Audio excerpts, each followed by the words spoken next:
सभी class 10th के students को दिल से कॉन्ग्रेचुलेशंस। आप सब अपनी लाइफ के एक बहुत इंपॉर्टेंट स्टेज 10th बोर्ड में आ चुके हो। भगवान करे आप सब अच्छा परफॉर्म करो, कॉन्फिडेंट रहो और अपने सपनों को अचीव करो। मेरी तरफ से आप सबको बेस्ट विशेस और ब्लेसिंग्स। और अब शुरुआत करते हैं आपके इंग्लिश सब्जेक्ट की। Class 10th English first flight के फर्स्ट चैप्टर के साथ अ लेटर टू गॉड। इस वीडियो में हम इस चैप्टर को इतना सिंपल तरीके से समझेंगे कि आपको सब कुछ एक ही बार में क्लियर हो जाएगा। तो चलिए शुरू करते हैं। सोचिए, एक ऐसा विश्वास जो इतना पक्का हो कि वो हकीकत से भी टकरा जाए। आज हम एक ऐसी ही कहानी की बात करने वाले हैं। एक कहानी जहां अटूट विश्वास और एक बिल्कुल अनसोची हकीकत आमने सामने आ जाते हैं। और ये कहानी सिर्फ आस्था की नहीं है, बल्कि ये हमारी अपनी समझ की हदों के बारे में भी है। कभी सोचा है, अगर किसी की सारी मेहनत, पूरी जिंदगी की कमाई एक झटके में खत्म हो जाए तो वो किसकी तरफ देखेगा, मदद के लिए किसे पुकारेगा? यही सवाल हमारी कहानी के हीरो लेंचो के सामने आता है, और उसका जवाब सच कहूं तो बड़ा ही अनोखा है। तो चलिए मिलते हैं लेंचो से। लेंचो एक किसान है और उसका घर पूरी घाटी में अकेला है। बस एक ही घर, उसकी पूरी दुनिया, उसकी रोजी रोटी, सब कुछ मक्के के एक खेत पर टिकी हुई है। और इस साल उसे उम्मीद है एक बहुत अच्छी फसल की। तो बस एक ही चीज चाहिए थी, एक ही सीधी साधी सी उम्मीद थी, बारिश। लेंचो दिन भर बस आसमान को ही देखता रहता था, एक बौछार के इंतजार में, जिसकी उसके खेतों को मतलब सख्त जरूरत थी। यही बारिश थी जो उसका आने वाला कल तय करने वाली थी। और फिर बारिश शुरू हो ही जाती है। लेंचो की खुशी का तो ठिकाना ही नहीं रहता। वो क्या कहता है पता है? वो कहता है, ये आसमान से गिरती बारिश की बूंदें नहीं हैं, ये तो नए सिक्के हैं। सोचें, उसके लिए ये सिर्फ पानी नहीं था, ये थी समृद्धि, पैसा जो सीधा आसमान से बरस रहा था। लेकिन कहानी इतनी सीधी कहाँ होती है। एक जबरदस्त ट्विस्ट आता है।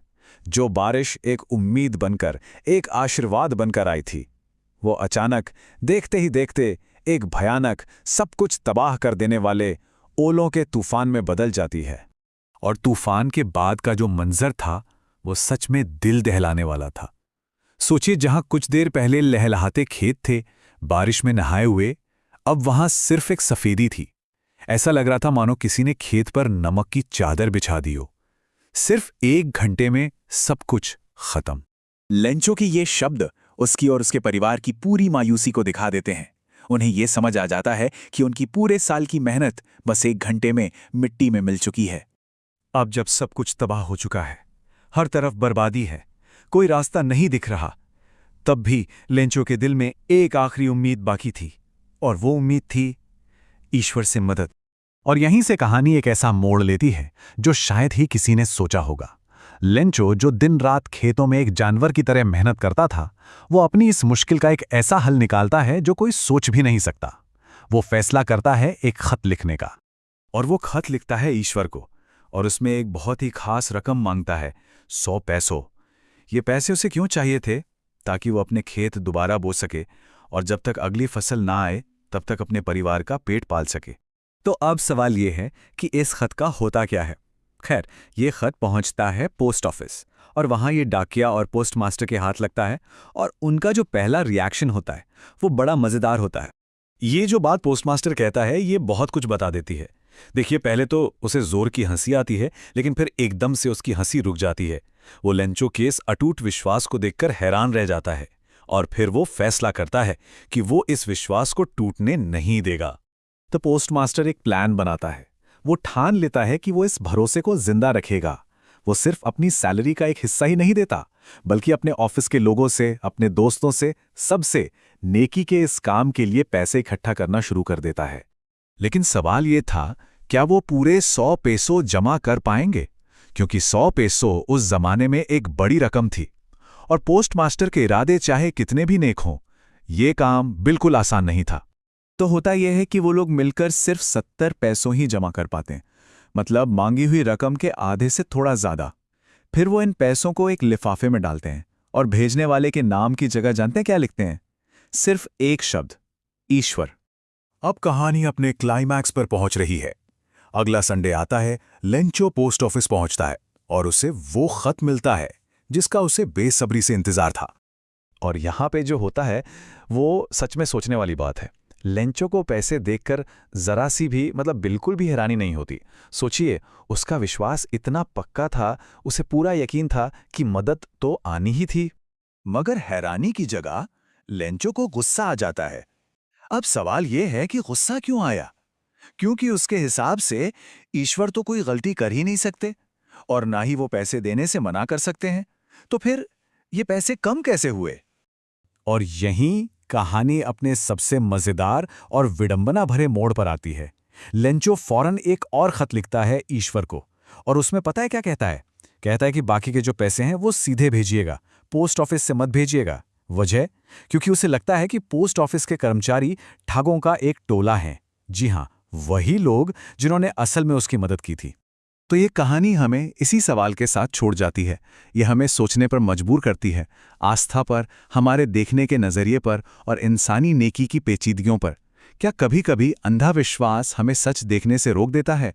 और हमारी अपनी समझ हकीकत को कितना बदल सकती है? सोचने वाली बात है। तो दोस्तों, अब तक आपने पूरा चैप्टर समझ लिया होगा। अब मैं आपको एक ऐसा पावरफुल लॉन्ग आंसर देने वाला हूं जो आपके एग्जाम के लिए बहुत इंपॉर्टेंट है। अगर आपने इसे याद कर लिया तो आप इस चैप्टर के ऑलमोस्ट सभी क्वेश्चंस इजीली अटेम्प्ट कर पाएंगे। तो चलिए उस आंसर को पढ़ते हैं। Lencho is a hard working farmer. He has a firm belief in God. He expects for a shower to nourish his field of corn so that his harvest could yield him good profit. इसका मतलब Lencho एक मेहनती किसान है। उसे भगवान पर पूरा विश्वास है। वो बारिश की उम्मीद करता है ताकि उसकी मक्के की फसल अच्छी तरह बढ़े और उसे अच्छा लाभ मिल सके। As he expected, rainfall did happen, but soon it turned into a hailstorm. The hailstones completely destroyed his crops. This brought great loss and a threat to his family as they had nothing to eat. इसका मतलब जैसा उसने उम्मीद की थी, बारिश तो हुई, लेकिन जल्दी ही वो ओलावृष्टि में बदल गई। ओलों ने उसकी पूरी फसल नष्ट कर दी। इससे उसे बहुत बड़ा नुकसान हुआ और उसके परिवार के सामने खाने का संकट खड़ा हो गया। But Lencho had strong faith in God. He did not lose hope.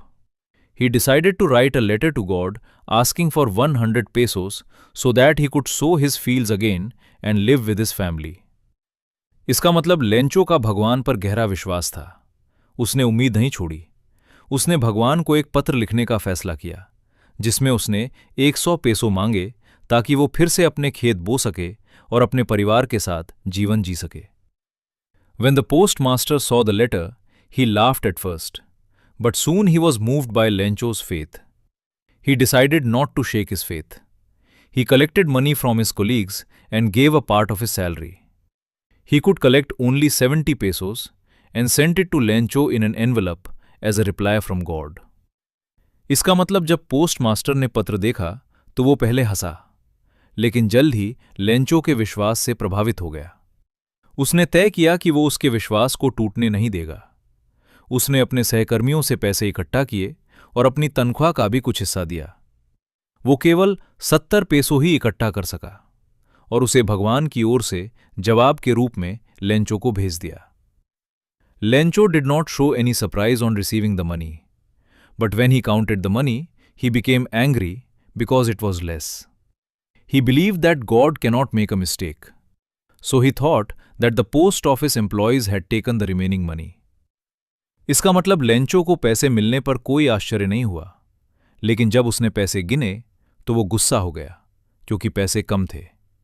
उसे विश्वास था कि भगवान गलती नहीं कर सकते, इसलिए उसने सोचा कि डाकघर के कर्मचारियों ने बाकी पैसे ले लिए हैं।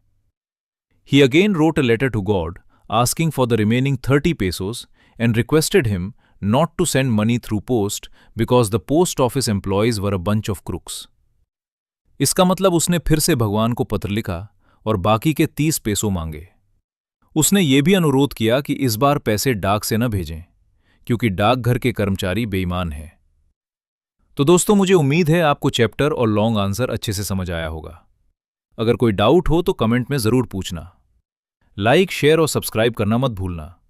मिलते हैं नेक्स्ट वीडियो में एक और इंपॉर्टेंट चैप्टर के साथ। तब तक पढ़ते रहो और मोटिवेटेड रहो। Thank you for watching.